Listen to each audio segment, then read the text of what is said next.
그래, 김두관한테 맡기자. 김두관도 아이고 대표든 비대위원장이든 공천 좀 주고 하면 얼마나 좋아하겠어. 그냥 김두관 의원한테 맡기지 뭐.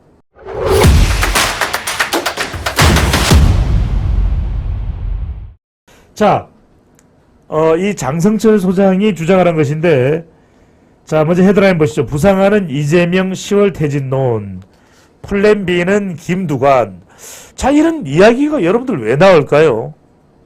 자, 중요한 것은 누가 이재명 10월 퇴진론을 이야기했냐. 이런 무슨 지라시 같은 상상이다, 소설이다, 이런 이야기를 하는데, 지금 이게 중요한 게 아니라 왜 이재명 10월 퇴진론이 대두됐을까? 그리고 왜 김두관일까? 이게 여러분들 중요합니다. 이걸 제가 분석을 해드릴게요. 자, 여러분들 이 이야기가 뭐냐면, 결과적으로는 지금 자꾸만 사법 리스크가 올라오고, 지금 돈봉투와 관련된 이 송영길 전 대표, 윤관석, 이승만 다 수도권이에요. 인천이에요. 그러다 보니까 지금 수도권 지지율이 더불어민주당이 우직권해지는 겁니다. 우직권. 그냥 우직권다는 우직권 이렇게 되는 거죠. 우직권 이렇게 되니까 이거 정말 큰일 났다. 게다가 이제 공직선거법, 그러니까 국토교통부가 협박을 했다. 뭐 이런 내용을 전달받았다라고 이야기를 했던 것이 공직선거법 위반이 되고, 김문기 전 성남도시개발처장에 대해서 모른다. 같이 여행을 갔는데 모른다. 같이 골프를 쳤는데 모른다. 이 모르쇠에 대해서 재판을 받고 있는 내용인데, 이게 1심이 10월 정도면 나온다는 이야기예요. 게다가 결정적으로 지금 대북송금 얘기가 나니까 8월에 16일 이후에 국회 회기가 시작될 때 구속영장이 청구되지 않겠냐. 온갖 이런 리스크가 모여드니까, 게다가 결정적으로는 뭐냐면 이런 퇴진설이 나온 최근의 결정적인 이유는 다른 것보다는 이화영 전 부지사의 발언이에요. 보고했다. 대북송금 보고했다. 이거랑 김은경 혁신위원장이에요. 김은경 혁신위원장 왜 온 거야? 이 사람 왜 혁신위원장 왜 온 거야? 이 도무지 공감을 하지 못하는 지지층 내에서 이러다가는 안 되겠다. 이러다간 큰일 나겠다.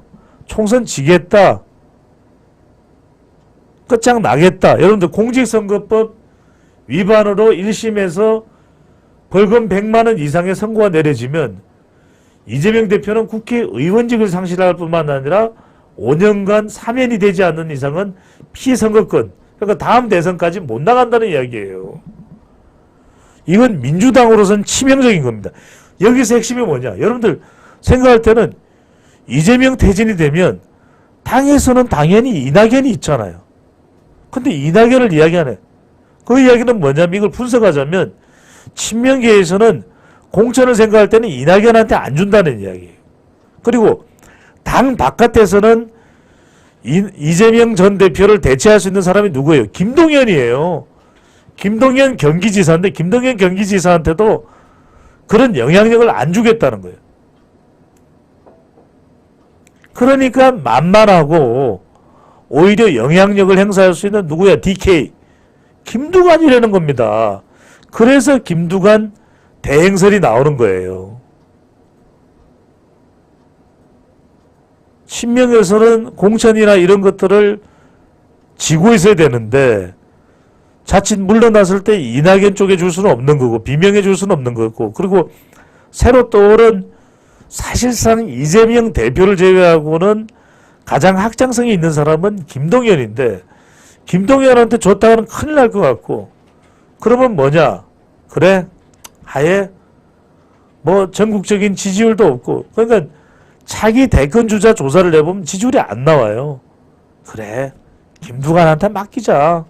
김두관도 아이고 대표든 비대위원장이든 공천 좀 주고 하면 얼마나 좋아하겠어. 그냥 김두관 의원한테 맡기지 뭐. 그리고 친명은 똘똘 뭉쳐서 한 40년. 이런 설이 설득력 있게 파고든 거예요. 그래서 이런 내용들이 나오는 겁니다. 그런데 문제는 뭐냐면 그러면 이재명 대표 체제가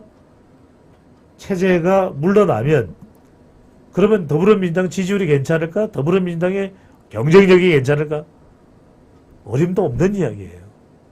지금 이건 총체적 위기입니다. 그냥 이재명 대표의 리스크가 가장 크다고 하더라도 그것만으로는 불을 끌 수 없는 정말 심각한 도무지 지금 어떤 당국으로도 불을 끄기 힘든 총체적 난국이에요.